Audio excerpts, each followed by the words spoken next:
uh, distinguished dignitaries and respected delegates and students of the Symbiosis International Institute. It's a great privilege for me to be present here today.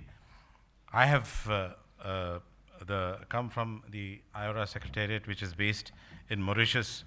As you may know, Mauritius is in the southern hemisphere, so at the moment it's having a very pleasant summer. It's an island which one of our prime ministers once described as the most beautiful little island in the world. I don't know how many of you may have seen Mauritius or been to, but coming away from Mauritius and coming here is like a reality check. I thank the Symbiosis School of International Studies and of the Symbiosis International University for inviting me to the International Relations Conference 2016. The theme, India and the Indian Ocean, Sustainability, Security and Development, is, I believe, one of the most appropriate I have come across in the numerous Indian Ocean related events that I have attended. It has taken long enough to come, but it has come none too soon. I also thank the organizers of the conference for their exceptional hospitality. India and the Indian Ocean could well be a conceptual reality that merits focus and understanding of the centrality of the Asian subcontinent and evokes a rich and vibrant maritime history stretched from Africa in the west to Australasia in the east. In the first instance, I would like to give you a brief background about the Indian Ocean Rim Association. It was initially called IOR-ARC, the Indian Ocean Rim Association for Regional Cooperation, and its genesis is on a call given by the great Nelson Mandela while visiting New Delhi in 1994, and I'll quote, "The natural urge of facts of history and geography should broaden itself to include the concept of an Indian Ocean rim for socio-economic cooperation and other peaceful endeavors. Recent changes in the international system demand that the countries of the Indian Ocean shall become a single platform," unquote. That was what President Nelson Mandela had then said. From 95 to 97, there were discussions between five Indian Ocean countries on how to move forward. Most of the discussions took place in Mauritius, and Ambassador Sudhir Devre, who is here with us, was also a leading member of the Indian delegation, which was discussing the Indian Ocean Rim Association for Regional Cooperation. The association was launched in March 1997 by Prime Minister Naveen Ramgoolam in Mauritius. At that time, there were 14 members. Today, the membership has grown to encompass 21 member states and 7 dialogue partners. The profile of IORA, if you look at the 21 member states in the ARC and the 7 dialogue partners, which are the P5, which are USA, China, UK, France, Germany, and also Japan. So it gives you, not only a European and a Pacific construct. The IORA also gives you the entire Indian Ocean. So it's a kind of an arc which works both ways. The year 2011 marked a turning point when India took over as chair of IORA, and a major exercise in revitalizing the association was undertaken. Reformulation of its priorities and 6 areas were identified: maritime safety and security, trade and investment facilitation, fisheries management, disaster risk management, academic science and technology, and tourism and cultural exchanges. These were the 6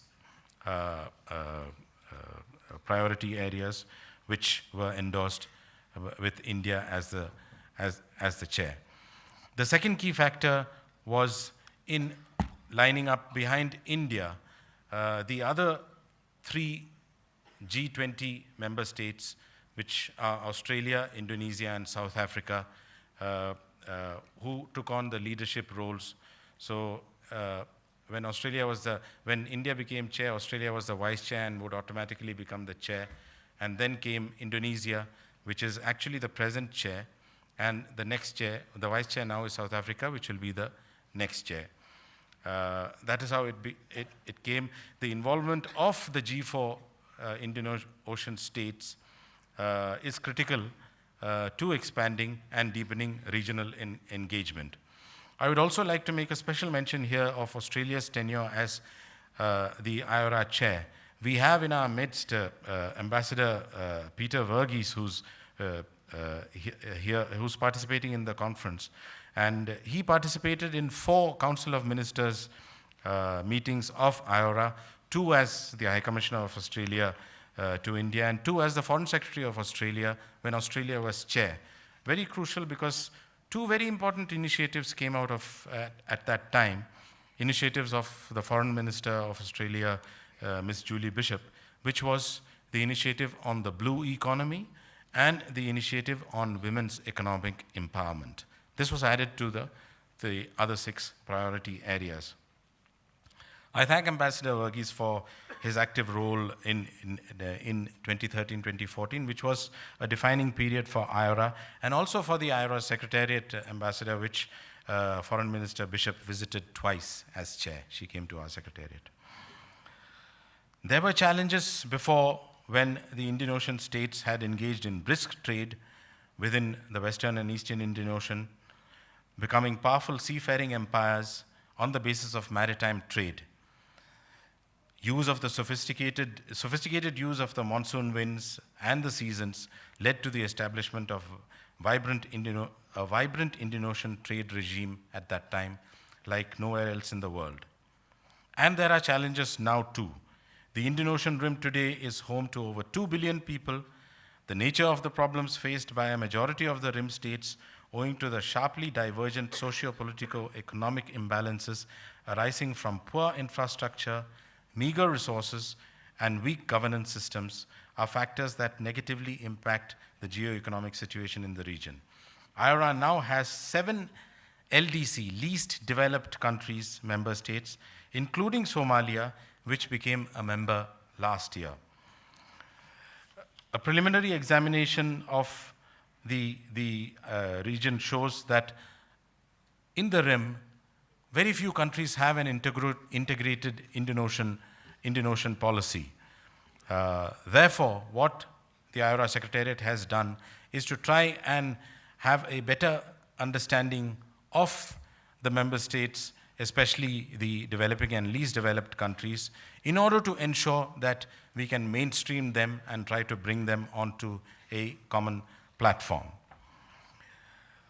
Insofar as trade is concerned, the first ministerial meeting on economic and business was held in Port Louis in September 2013, co-hosted by India and Mauritius. It was inaugurated by Prime Minister Naveen Ramgoolam, who had actually launched the IORA in March 1997, and he remembered very clearly that it has taken 16 years for a non-foreign ministers meeting to take place within the IORA.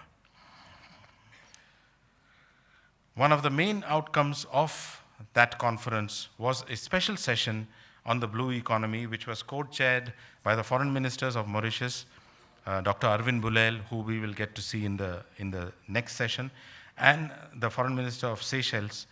It is a very interesting fact that these 2 countries have signed an MOU to jointly develop their common continental shelf, which I think is almost the area of Europe, if I'm not mistaken. But perhaps the students could Google joint management of the continental shelf by Mauritius and Seychelles, and it is the only example in the world, so it's worth keeping track of.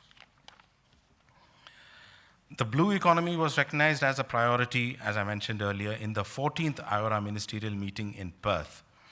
It captured the attention of all IORA member states owing to the interest it has in all member states who are interested in some aspect of it. It has been recognized as a top priority sector, which has potential not only for growth, but also for development and also trade linkages in the IORA, which can be very useful in coming together in development of the whole region. The first IORA Ministerial Conference on the Blue Economy was held in Mauritius in September 2015, and the focus areas were fisheries and aquaculture, ports and shipping, renewable energy, and seabed mining and minerals. What the IORA Secretariat has basically done is to have core group meetings leading from a ministerial meeting and then into workshops. By the time you have the third meeting, we hope that a pilot project will emerge from it. And I'm very happy to inform you that our first pilot project is in fisheries and aquaculture. It's a unique example of where one LDC state, Bangladesh, is actually implementing a pilot project in another LDC state in East Africa using the IORA Special Fund. So I think that is something which we are very happy that the member states have been supporting. The second Ministerial Blue Economy Conference will be held in May 2017 in Jakarta, where there are some additional thematic areas in addition to the 4 mentioned earlier by me. Ministerial meetings have also been held in renewable energy and also in tourism. Both of them, in a way, tourism is extremely important. Renewable energy is also extremely important. We work very closely in renewable energy with IRENA, which is the Intergovernmental Agency for Renewable Energy based in Abu Dhabi. But progress is slow in it. We are looking forward to a international conference which is to be organized by India. India, as you know, announced the International Solar Alliance during the COP in Paris, and we are hoping that this February 2017 conference will be able to take us forward. IORA will also be having a meeting of ministers on the sidelines. A tourism ministerial meeting has also been held in Seychelles, but tourism, as you know, has its own national agenda, so we try to add to it, but we are bringing in a special chapter on cruise tourism, which we are concentrating on. IORA has focused strictly on project implementation on an incremental basis in order to ensure active participation of the least developed and the developing countries. Project implementation is a step-by-step approach, bottom-up, which has been found to have optimum success in IORA's engagement with member states. What IORA is trying to achieve is a sustainable model of regional cooperation in its priority areas, which results in growth and development at a micro level also. Very deliberately, IORA has avoided using the UN SDG, that is the Sustainable Development Goal language. While fully endorsing the UN SDGs and fully endorsing the political importance of the 17 goals, we have tried to be, in view of the fact that we are resource strapped and we try to do everything within a given budget. I think we've tried to stick to our own step-by-step narrative. 2 of the important initiatives which we have taken, one is the Special Development Program, where we organize workshops, seminars in least developed countries. So for the first time, we've been able to organize events in LDC countries like Comoros, Madagascar, Tanzania, and also in Bangladesh. The last Council of Ministers meeting in Bali has just approved Chapter 2 of this Special Development Program. Extremely popular with the beneficiary states, mainly because, according to them, the choice of the topic is their choice, and it is completely non-prescriptive. So it has been a success. Another new initiative which we have launched in Bali is a Somalia-Yemen capacity building initiative. There is a tendency to call some of the states, I think in the media you read it, that they are failed states. What we have done is to ensure that we mainstream Somalia and Yemen. You'll be very happy to know that Somalia was represented in the October Foreign Ministerial meeting by the Foreign Minister of Somalia, and Yemen was represented by the Deputy Prime Minister of Yemen. This was on the 27th of October in Bali, Indonesia. The program has been approved by, this special program for Somalia, Yemen has been approved by our Council of Ministers. And I was surprised that there were several countries which wanted to host the first event. The dignitaries representing Somalia, the Foreign Minister and the Deputy Prime Minister of Yemen were very keen that the first chapter takes place in India, and we are working with India on that. In the Singapore International Conference, which I think Mr. Ram Madhav had mentioned, it was organized by Ambassador Ong Keng Yong of Rajaratnam Institute, who's here with us, and also the India Foundation. The Sri Lankan Prime Minister, who was a keynote speaker, had highlighted perhaps a strategic role for IORA. What is important to note is that when the Charter of IORA was drafted between 95 and 97, President Nelson Mandela was very keen that its activities, its mandate is restricted to economic regional cooperation. He insisted it be that. So it is written into our charter, and beyond that we just can't go. There absolutely is no strategic maneuverability that the IORA has as of now. Member states have tried to sort of, put us in that role, as also was mentioned by Prime Minister Ranil Wickremesinghe in Singapore. But that is what the member states now prefer, because the core strength is economic engagement. But at the end of the day, of course, it is for the member states to decide whether they want to, relook at the charter and give it a bigger role. But I do believe that its economic regional engagement remains the most valuable role that it can play at the moment.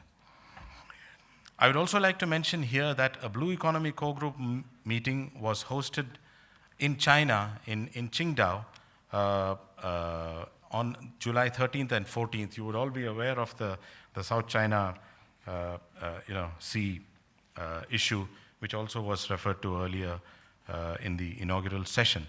Now, our conference, the IORA conference, was in Qingdao on the Blue Economy on July 13th and 14th, which was actually a day after the arbitral award on the 12th of July. So it was a very critical period where Chinese diplomats were very active to ensure, since the IORA event was the first international event which was being held in Qingdao. But then the Secretariat ensured that, as is always the case, no controversial issues come up. All decisions in IORA are by consensus.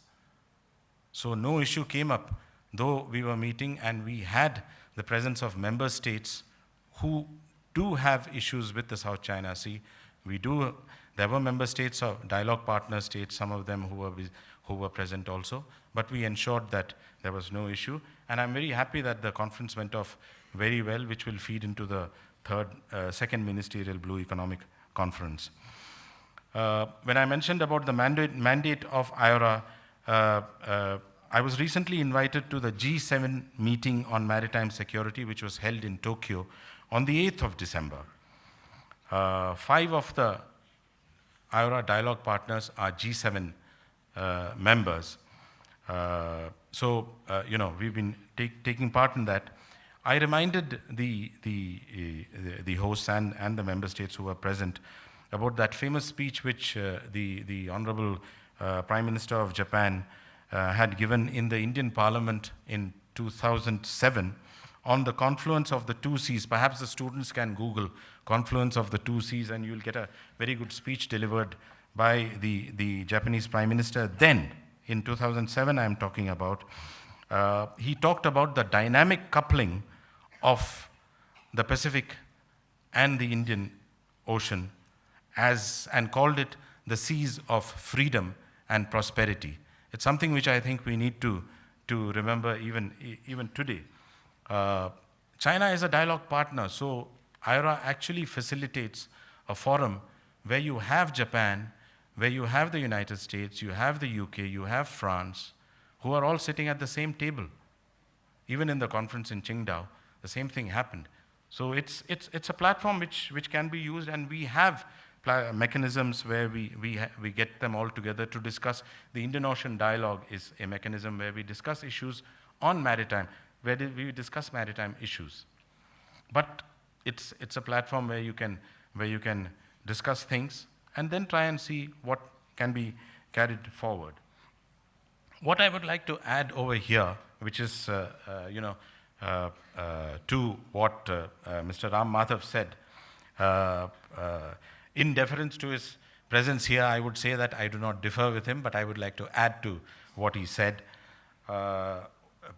What is important is that IORA focuses on cooperation and consensus.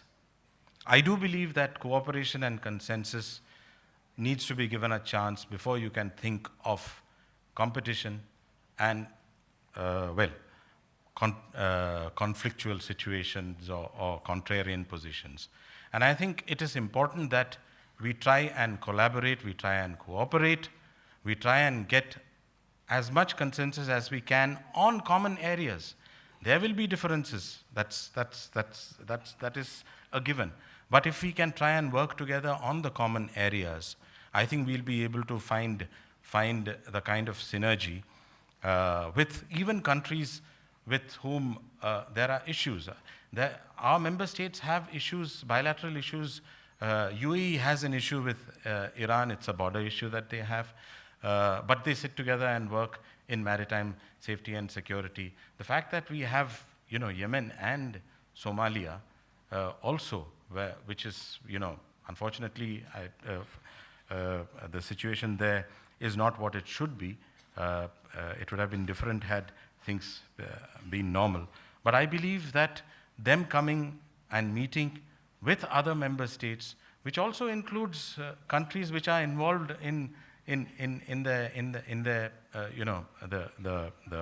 disturbances that are going on in these two countries, and they're able to talk with each other, and I think that is something which we can build on.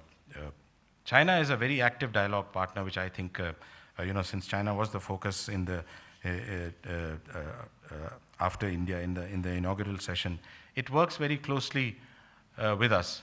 But I think we are able to tell China that this is what is useful for all member states, and the rest is not. And I think we get their agreement on it in advance. So I think we are able to work with the Chinese, and I'm sure in many of the areas there are ways of learning a few things from the Chinese. In aquaculture, I think we can learn a few things from them, and I think that will be useful for some of our member states. I'd like to mention here also that the IORA has benefited from the Indian Ocean Chair, who is a professor of economics now based in Mauritius. The chair is sponsored by India and Mauritius. He sits in the Secretariat and also in the University of Mauritius. His work at the moment is to bring out a handbook on the blue economy and also an intra-IORA trade study. The blue economy is, nobody really has a definition of it. If you get into a definition of the blue economy, you'll never be able to decide on any of the projects. So let's see, that's good for academics to look at a definition, but not otherwise. I'd also like to highlight here, last Sunday, I had a meeting with the Defense Minister of India, Mr. Parikar, who was mentioned by Mr. Ram Madhav also. When the Prime Minister had visited Mauritius and the Indian Ocean Islands in March 2015, he had announced the Security and Growth for All in the Region, SAGAR, which I think now gets to be called SAGAR. Security and growth for all in the region. I think it can be a very powerful message, but it needs to be conceptualized. I think that is something which, on our part, IRA is doing as far as part of the economic part of it. But I think it's something which can be taken forward. Another extremely good proposal was that which was mooted by India, the proposal for an Indian Ocean University that would, have currency in a place like this. We are still struggling with trying to do the feasibility study. It's an Indian proposal which has been, co-endorsed by Mauritius. But I think we are still, a preliminary study has been prepared by IRA Secretariat. But I think I'll be very happy if the Symbiosis International University could look at the collaborative possibilities in the Indian Ocean universities to see whether it's something which can be carried forward. I believe that this is a good, this conference is an excellent initiative. The Indian Ocean, as again mentioned in the inaugural session, the theme itself, India and the Indian Ocean, it couldn't have been more appropriate than that. If I were to wear my India hat, I would say that India has to take ownership for the Indian Ocean. As an Indian diplomat, I would have said we need to take ownership for it. Looking at it from the multilateral, from the IRA point of view, we work with India very strongly. India is now by far the most active member state of IRA, and there is a lot that we can carry forward. Personally, I am very happy to see this impressive turnout today. We look forward to carry it in the future. And on behalf of IRA Secretariat, I'll be very happy if we could, we could consider, we could think of chapter 2 of the Vichar Manthan, as mentioned by Dr. S.P. Majumdar, to take place in Mauritius at a time which is convenient to all of us. I once again thank the organizers for the extremely warm hospitality that we have had here, and I'm very confident that the names we have in the sessions, in the forthcoming sessions are excellent. We had a very evocative, a very good speech in the inaugural session, which was delivered by Mr. Ram Madhav. I think it gives indicators for where India needs to go, and I think IORA can take away part of it to see how we can get an economic engagement that is dynamic and inclusive for the entire Indian Ocean region. Thank you.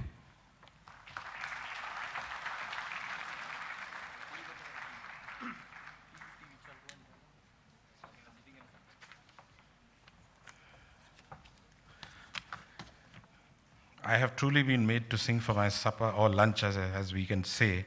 So I've had the job of moderating this session also. We have in this session before us, the program. Let me just get.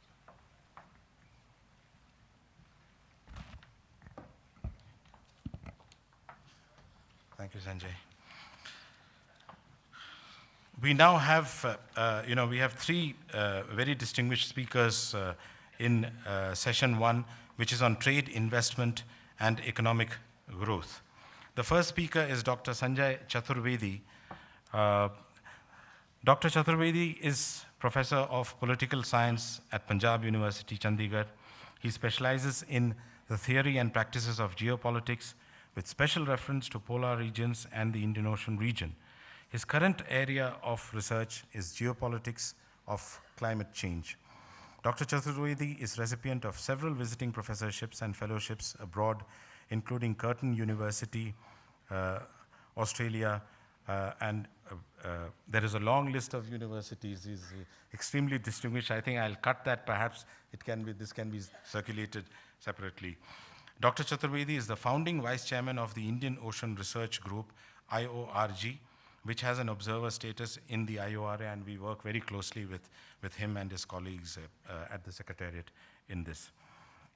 He is also chief editor of Punjab University Research Journal, and also has brought out several publications. I think it would be best if some of you could Google Dr. Sanjay Chaturvedi. You'd get the full details of what he has done without much ado, and I think we are running short of time. I'll ask him to come and take over.